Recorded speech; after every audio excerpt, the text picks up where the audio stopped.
This is an open letter to Keir Starmer, the Prime Minister. And the reason I'm sending this letter is because I have legitimate concerns as a citizen of Great Britain, and I want to be able to express those concerns freely and fairly.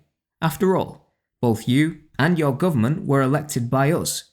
You needed our support to get into power and then represent us on the national and the world stage.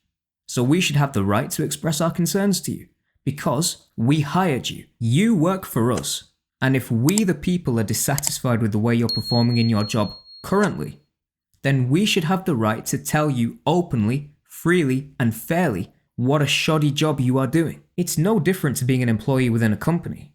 You have monthly reviews, you have quarterly reviews, probation ending reviews, annual reviews. They're designed to tell you where you've done well and where you need to improve and what the targets should be for the future.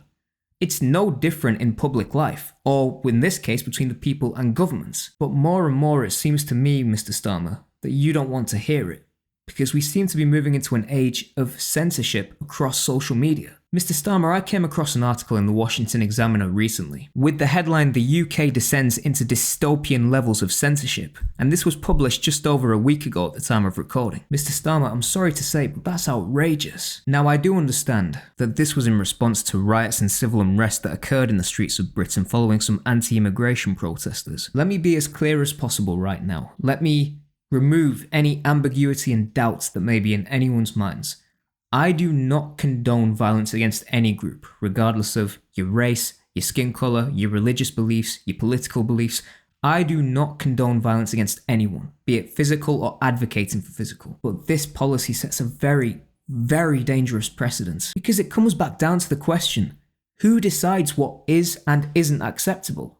Are we going to get to a point where critiquing and criticising someone becomes illegal? If a boss tells an employee that they're doing a bad job, are we going to go so far as to call that inciting hatred? Because they're not doing a good job? How far do we go with this? What constitutes inciting hatred? I absolutely agree that people should be responsible for what they say, and that they don't go so far over the line where they do actually break the law and call for attacks or violence amongst people. But that should be a moral responsibility, not a legal one. If we get into a territory where people get arrested simply for sharing or retweeting or reposting false information, that's very dangerous. It could just be done by mistake. Someone could look through a post and just retweet it and not really know the full context behind it. It could just be a mistake.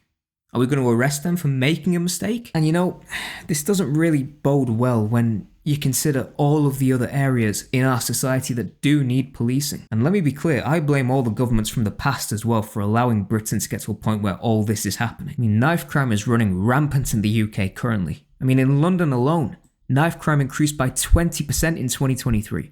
Or you're looking at an average of around about 40 knife crimes per day. Shoplifting has hit record highs across England and Wales in the last 20 years. The R-ing of women has skyrocketed in the last few years. Mr Starmer, you say you want to keep communities safe. The first priority is safety and security of our communities. Prove it. If you really want to keep us safe, invest in the areas where crime has been skyrocketing recently. The establishment and the people have to work together to make progress. Putting the establishment against the people is a recipe for disaster, not just for Britain's standing in the world, not just for our social status here at home, but also for the Labour Party politically. Your approval ratings have plummeted in the last few weeks, and if that's anything to go by, then you don't stand a chance of getting re-elected. Just like when Rishi Sunak and the Conservative Party were ousted from power for doing a bad job over the last 5 years. But statements like this are not the way to unite the people and unite the country.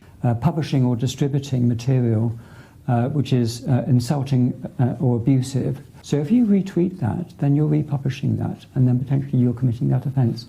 And we do have dedicated police officers who are scouring social media.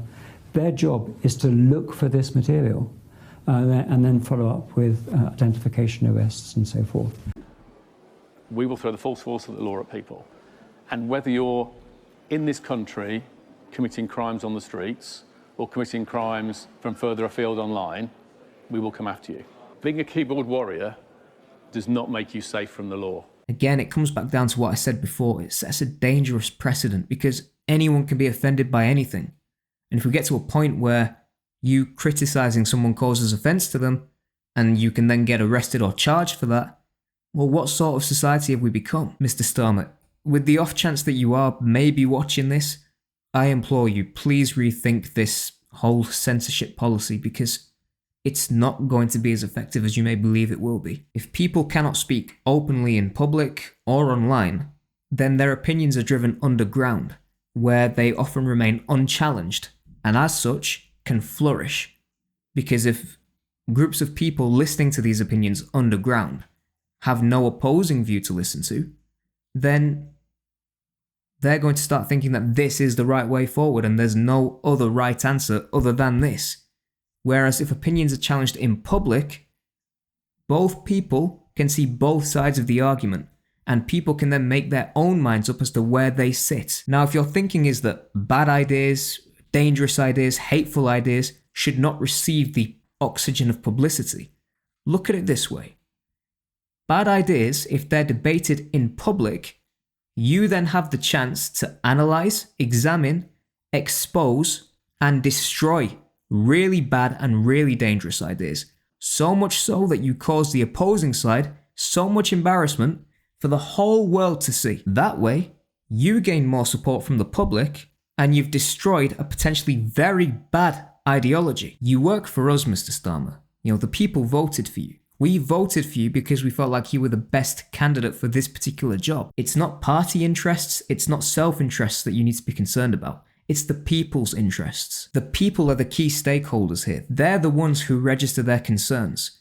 As such, please remember to address those concerns by governing in such a way to deal with those concerns, not based on your own self-interests or your party's interests. The people come first. It's been just over a month, and I have a sneaky feeling that if this were a company and you were still in your probation period, you probably would have been sacked. It's not over yet. There is still time for you to turn this around, but you're going to need to start listening to the voices of the people and the concerns of the people. Otherwise, if things don't improve, then who knows? You may not even see the next election because your own organisation may fire you. But anyway, that's my opinion. I think under current law I'm still allowed to make it, but never mind.